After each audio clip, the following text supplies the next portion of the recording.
এই মানুষকে আবার বলা হয়েছে চতুষ্পদ জানোয়ার, বালহুম আদাল, তার চেয়েও নিকৃষ্ট।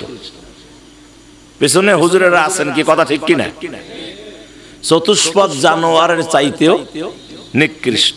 তাহলে এই মানুষ, আল্লাহ আরেক জায়গায় বলছেন একটা সোজা সূরা, যে সূরাটা আমরা সবাই জানি, সূরাটার নাম হলো সূরা ৩। সূরার নাম কি? আল্লাহ এখানে কি বলছেন? আমি মানুষকে আহসান করে, উত্তম করে, সুন্দর করে সৃষ্টি করেছি। লাকাদ খলাকনাল ইনসানা ফি আহসানি তাকওয়িম, মানে আল্লাহ বলছেন যে আমি মানুষকে সৃষ্টি করেছি আহসান, উত্তম। এখানে এক কথা বললেন, আল্লাহ আরেক জায়গায় বললেন এই মানুষ হলো চতুষ্পদ জানোয়ারের চাইতেও নিকৃষ্ট।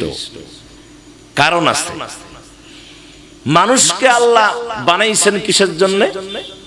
খাইবেন, দাইবেন, ঘুরে বেড়াবেন, বিল্ডিং করবেন, একটা জায়গা ৩টা ৪টে বিয়ে করবেন নাকি? এগুলো হ্যাঁ, কিসের জন্য? সে কথা এই কোরআনে আছে না বাবু?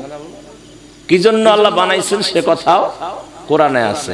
তাহলে কোরআনে নাই কি সেটা কোন তো দেখি। শোক আছে এমরা যে পালাইবে সে কথা আছে না নাই? এ কথা কয় না? হ্যাঁ, এটা নাই কোরআনে, সব আছে। এরা যে পালাইবে, মানে পালাইবে মানে কি?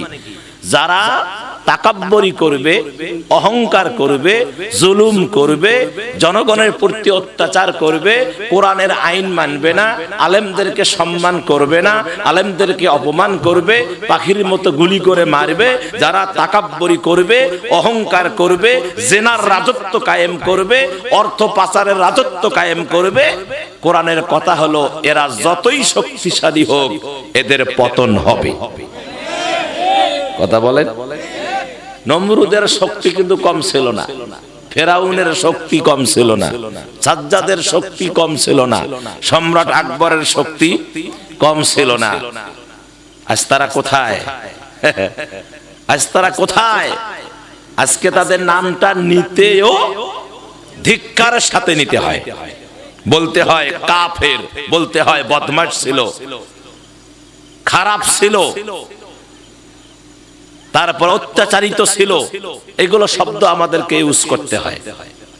আমাদের দেশেও একটু দেরিতে হলেও আমার ভাইয়েরা আমরা সফলতা অর্জন করতে পেরেছি, আল্লাহর সাহায্য পেয়েছি, আলহামদুলিল্লাহ। আমরা কার সাহায্য পাইছি?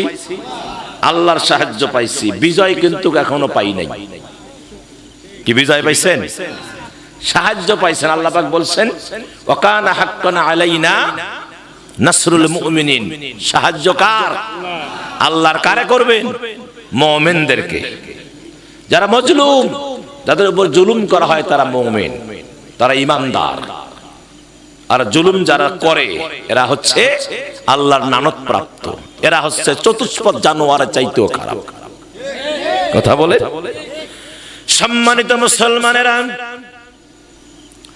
আল্লাহ রাব্বুল আলামিন কুরআনুল কারীমের ভিতরে স্পষ্ট করে জাতিকে জানায়া দিলেন, ও পৃথিবীর মানুষ তোমরা শুনে রাখো, আমি তোমাদেরকে সৃষ্টি করেছি, তৈরি করেছি আমি আল্লাহ গোলামির জন্য, দাসত্বের জন্য, ইবাদতের জন্য। সূরা বাকারার 21 নম্বর আয়াত আল্লাহ পাক বললেন ইয়া আইয়ুহান নাসু উবুদু রাব্বাকুমুল্লাযী খালাকাকুম ওয়াল্লাযীনা মিন ক্বাবলিকুম লাআল্লাকুম তাত্তাকুন। হে মানুষ সকল, তোমাদের সৃষ্টি করা হয়েছে আল্লাহর গোলামির জন্য, দাসত্বের জন্য, ইবাদতের জন্য। তাহলে আমরা মানুষ বানাইছেন কে? আল্লাহ। কি জন্য? ইবাদতের জন্য। এই মানুষ কেমনে চলবে, কেমনে খাবে, মানুষের কর্মনীতি কি হবে, মানুষের সমাজনীতি কি হবে, মানুষের অর্থনীতি কি হবে, মানুষের ব্যবসা নীতি, চাকরি নীতি কি হবে, মানুষের চলাচল কি হবে, এজন্য আল্লাহ পাক একটা গাইড বুক, একটা কিতাব প্রেরণ করেছেন যার নাম হলো আল কোরআন। এই কিতাবের নাম কি? হুদাল লিন্নাস। এটা হচ্ছে মানুষের হেদায়েতের সোপান।